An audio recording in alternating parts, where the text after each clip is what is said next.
Bonjour tout le monde, aujourd'hui je vais vous montrer comment je fais du papier vélin, du papier calque avec, des bougies, avec de la cire de bougie blanche. On peut peut-être le faire avec d'autres couleurs mais je n'ai jamais testé. Donc pour ça vous aurez besoin d'une bougie. Moi je prends les petites bougies chauffe-plat basiques qui coûtent pas cher. De papier de cuisson, papier sulfurisé, un petit morceau, d'un cutter ou d'un couteau. C'est pour pouvoir faire des petits copeaux de cire de bougie, d'images, les images que vous voulez rendre calque. Donc moi ici j'ai plusieurs images, je vais prendre celle-ci par exemple. Et en fait, nous allons réaliser ceci. Donc, vous voyez, c'est... Ah, on ne voit pas.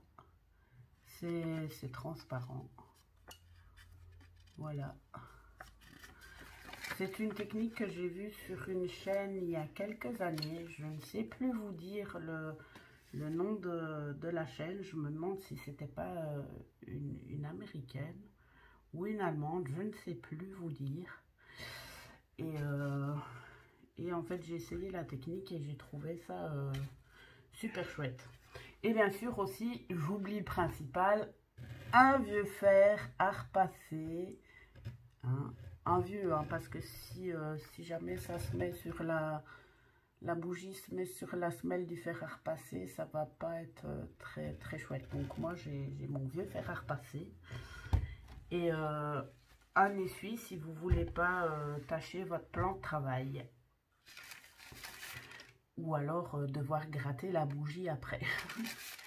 Donc, pour commencer, on va mettre notre papier donc, sur le papier sulfurisé et on va faire des petits copeaux de bougies. Donc, je prends mon cutter et on vient les disposer sur la feuille, comme ceci. Voilà, il n'y a pas besoin d'en avoir énormément. Hop, voilà. Ensuite, on vient refermer, j'aurais dû le plier avant. Hop, on vient refermer le papier sulfurisé au-dessus de l'image. Voilà, tout est bougé. Hop, comme ceci. Et ensuite, nous venons, hop, passer le fer à repasser dessus. Donc, ça va faire fondre la bougie. Voyez. Voilà. Avec le fer à repasser, on appuie pour faire aller la cire de bougie partout sur l'image. S'il faut, on peut rouvrir, le mettre, hop, là où il y a encore de la cire pour ramasser le surplus. On passe un petit coup de fer. Voilà. Hop. Comme ceci. Ben voilà, ici. Voilà. Et ensuite, avec l'essuie, on vient passer un petit coup sur l'image, comme ceci. Comme ça, ça enlève le surplus avant que ça soit sec. Et voilà.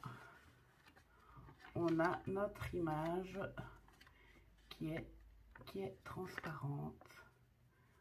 Et avec la luminosité, ça, on ne voit pas ma main en transparence derrière. Mais sinon, je vous promets que c'est transparent. Donc voilà comment moi je fais du papier vélin. Il y en a qui le font avec de l'huile pour bébé, je sais. Et moi, j'ai encore jamais essayé. Je devrais tester. peut en faire une autre si vous voulez. Donc, on prend une image. Donc, on va prendre celle-ci par exemple. On reprend notre cutter. On refait des petits copeaux de bougies sur une image. Oups. Celui-là, je l'ai fait un peu gros. Voilà. Des petits copeaux. Hop. On vient refermer le papier sulfurisé au-dessus des copeaux et de l'image. Et on vient passer un coup de fer à repasser. Voilà. Et on voit bien, voyez, on voit que la cire fond et que ça s'étend sur l'image. Voilà.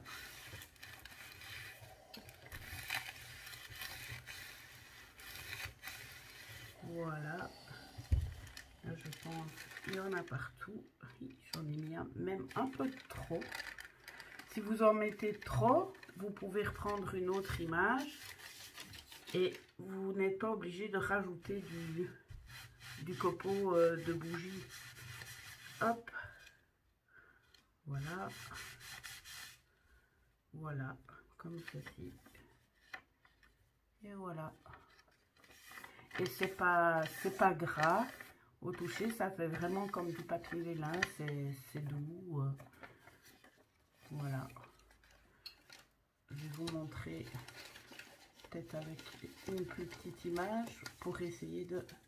Celle-ci par exemple, avec un beau renard. Vous voyez, sur mon papier sulfurisé, il y a du surplus de bougies dessus. Donc on va remettre notre image. On ne va pas rajouter de copeaux de bougies. On va simplement repasser le fer à repasser pour refaire fondre la bougie. Et on va venir chercher le surplus de bougies dans le papier sulfurisé, comme ceci. Hop, on repasse. Oh, aïe, aïe, je fais n'importe quoi là. On repasse un petit coup. Voilà. Et hop, voilà. De nouveau, on a, comme ça on ne fait pas de gaspillage de bougies et on utilise le surplus qui est sur notre papier sulfurisé. Donc voilà, encore un de fait, sans rajouter de copeaux, juste en utilisant le surplus qu'il y avait encore dans le papier sulfurisé. Donc voilà, voilà une petite astuce, pardon, pour vous faire des petites images en effet papier vélin. Et moi j'ai utilisé une simple feuille, je vous montre, j'ai utilisé une simple feuille d'imprimante, toute basique. Et ça donne ceci. Maintenant on peut le faire aussi sur du papier plus épais. Par exemple, ça c'est du papier plus épais, c'est du papier de chez FDeco. Ça fait le taf, mais c'est pas aussi transparent que si on l'avait fait sur une feuille de grammage moins conséquent, quoi. Alors, ce qu'on peut faire également, c'est, par exemple, ici, c'est du papier vieilli au café, tout simplement. Et on peut faire un effet aussi en chiffonnant ainsi. Hop, ça fait aussi son petit effet. Donc voilà, pour mettre dans les jeunes journaux, tout ça. Moi je trouve ça chouette en fait. Et vous voyez ici j'ai fait plusieurs images pour un jeune journal sur la forêt, la nature. Donc voilà, on peut vraiment faire toutes sortes. Et moi j'ai une imprimante normale, donc c'est une imprimante à jet d'encre, c'est pas une imprimante laser. Et ça, donc ça, c'est des images que j'ai imprimées. Vous voyez, ça fait pas baver l'encre. Donc c'est ça qui est hyper chouette, c'est que pas besoin d'imprimante laser, imprimante normale à jet d'encre, ça marche aussi. Donc voilà, j'espère que cette vidéo vous aura plu, que mon petite astuce vous aura plu. Comme je vous ai dit, c'est une astuce, pardon, que j'ai vue il y a quelques années sur une chaîne YouTube, mais je ne sais vraiment plus vous dire laquelle. Je suis désolée. Je suis désolée pour la créatrice de cette astuce-là, mais j'ai pas mémoire, franchement. Je pense que c'était une chaîne anglaise ou allemande, je sais vraiment plus vous dire. Donc voilà. Ici, Sylvie m'avait demandé, donc Sylvie de la chaîne Bulle Haul m'avait demandé si je pouvais faire un petit tuto parce qu'elle connaissait pas le truc quand je lui ai expliqué. Donc voilà, Sylvie et mes abonnés et les autres petites scrap copines. Et bien voilà, je vous passe l'astuce. Je vous remercie toutes d'avoir regardé ma vidéo et je vous dis à bientôt pour une autre vidéo. Je me répète. Ciao, ciao!